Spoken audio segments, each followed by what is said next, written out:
तो मेरे YouTube channel पर आपका स्वागत है। आज हम लाए हैं विषय संस्कृत कक्षा 8 अष्टम पाठ यक्ष प्रश्न। पाठ के पहले मैं आपको बताती हूँ, धर्म ग्रंथ मानव को अलौकिक दृष्टि प्रदान करते हैं, जीवन के विविध क्षेत्रों में निर्णय लेने की शक्ति को प्रदान करते हैं। यह महाभारत का एक टॉपिक उठाया गया है जिसमें पांडवों और यक्षों का संवाद है। महाभारत में 1 लाख से ज़्यादा श्लोक हैं, इसके कारण उसे सहस्त्री संहिता भी कहा जाता है। अब हम आते हैं बहुविकल्पीय प्रश्न पर। प्रश्न क्रमांक 1, पांडवानां कथा वर्णिता अस्ति। तो 4 ऑप्शन दिए हैं, रामायणे, मेघदूते, महाभारते और रघुवंशे। सही उत्तर आएगा महाभारते। प्रश्न क्रमांक 2, ज्येष्ठ पांडव अस्ति। सबसे बड़े पांडव कौन थे? तो सही उत्तर आएगा युधिष्ठिर।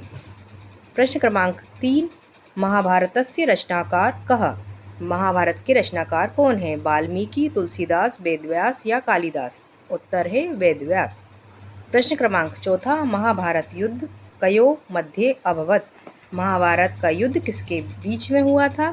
तो सभी को ज्ञात है, महाभारत का युद्ध कौरव और पांडव के बीच में हुआ था। प्रश्न क्रमांक 5, दत्तवान पदे कः प्रत्यय भवति। तो उत्तर है कत्वतु। अब हमें रिक्त स्थानों की पूर्ति करनी है। पहला, युधिष्ठिरस्य मातुः कुन्ती आसीत्। वेदः पदस्य समानार्थी पद विशक अस्ति। आकाशात् उच्चतर पिता। ममेक्षा पदे गुणस्वर संधि अस्ति। युधिष्ठिरः सर्वप्रथम नकुलं जीवितुम् इच्छति। प्रश्न क्रमांक 11, अब हमें एक वाक्य में उत्तर लिखना है। महाभारते पांडवानां वनवास कालः कुत्र वर्णितम् अस्ति। तो उत्तर है वन पर्वे। श्रोत्रियः केन भवति। उत्तर है श्रुतेन। प्रश्न क्रमांक 13, यक्षः केन प्रश्नः अकरोत्। यक्ष ने किससे प्रश्न किया? तो उत्तर है युधिष्ठिरेण। प्रश्न क्रमांक 14, कया द्वितीयवान भवति धृत्या। प्रश्न क्रमांक 15, अब हमें एक वाक्य में उत्तर लिखना है। यक्षः युधिष्ठिरेण किमर्थं अप्रसन्नः अभवत्। उत्तर, युधिष्ठिरस्य निष्पक्षतया धर्मनिष्ठया च प्रसन्न सर्वभ्य जीवनं दत्तवान्। प्रश्न क्रमांक 16, प्रथमं कः पात्रं नीत्वा जलम् आनेतुं तडागम् आगच्छत्। प्रथमं सहदेव पात्रं नीत्वा जलम् आनेतुं तडागम् आगच्छत्। प्रश्न क्रमांक 17,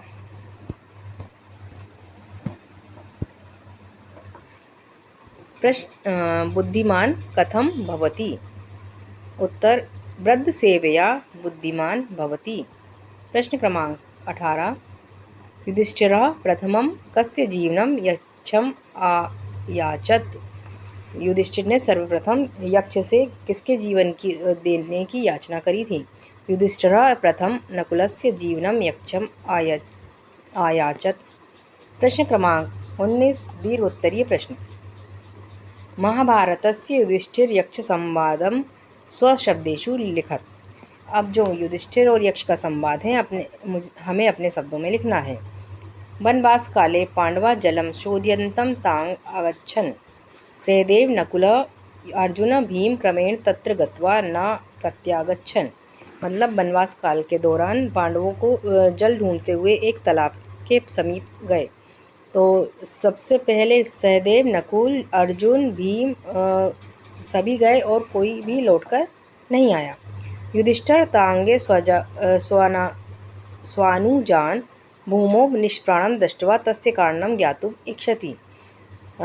युधिष्ठिर ने सभी को निष्प्राण देखकर उसका कारण जाना। तदा यक्षः प्रकट्य युधिष्ठिर प्रश्नानाम् उत्तरं पृच्छति। तब वहाँ पर यक्ष ने प्रकट होकर युधिष्ठिर के सभी प्रश्नों का उत्तर दिया। युधिष्ठिरः सर्वेषां प्रश्नान् सम्यक् उत्तरं ददाति, तेन सन्तुष्टः यक्षः सर्वान् जीवितं ददाति। युधिष्ठिर के प्रश्नों के उत्तर से संतुष्ट होकर यक्ष ने सभी को जीवन दान दिया। प्रश्न क्रमांक 20, पाठात् तृतीय पंचमी युक्तानि पदानि चित्वा लिखत।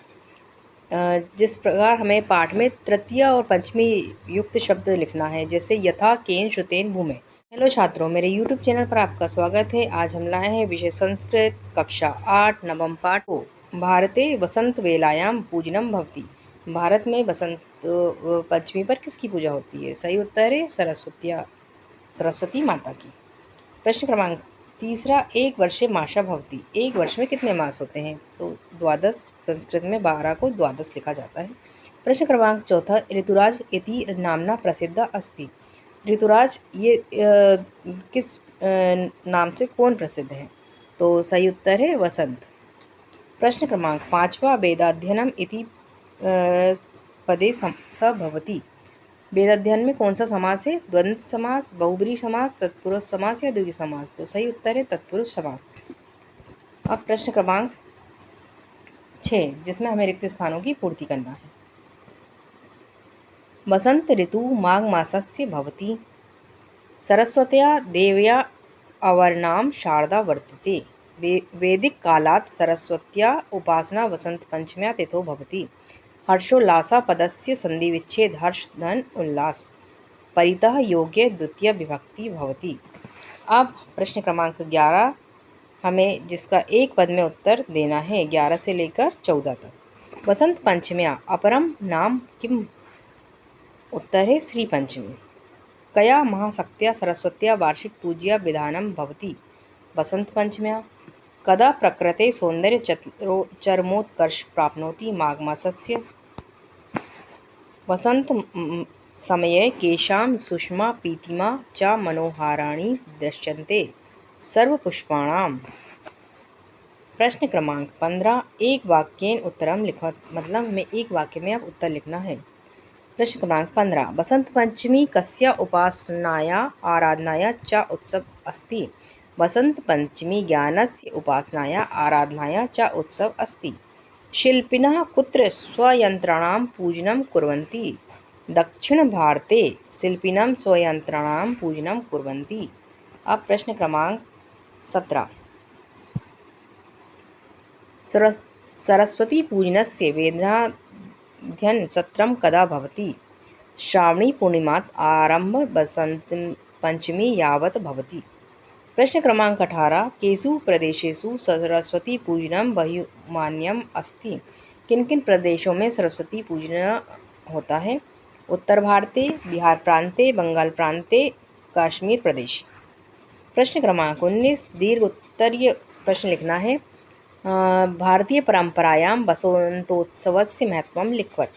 हमें भारतीय परंपरा के अनुसार वसंतोत्सव का महत्व लिखना है। भारतीय परंपरायां वसंतोत्सव महत्वं महान अस्ति। वसंत पंचमी वसंत ऋतु प्रकृति सौंदर्य चरमोत्कर्ष प्राप्नोति। अस्मिन्नेव समये श्री सरस्वती देवी ज्ञानस्य अधिष्ठात्री पूज्यते। उत्तर भारत, बिहार, बंगाले, कश्मीर प्रदेशे इत्यादिषु स्थानेषु एतस्य विशेष महत्वम् अस्ति। प्रश्न क्रमांक 20, पाठात् 10 अवयवानि चित्वा लिखिए। हमें पाठ में 10 अवयव लिखना है। जैसे यथा, चा, कदा।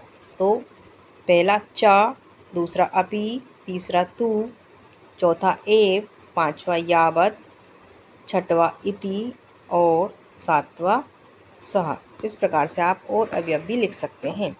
यदि आपको मेरा वीडियो पसंद आता है, वीडियो को लाइक कीजिए, चैनल को सब्सक्राइब कीजिए। धन्यवाद।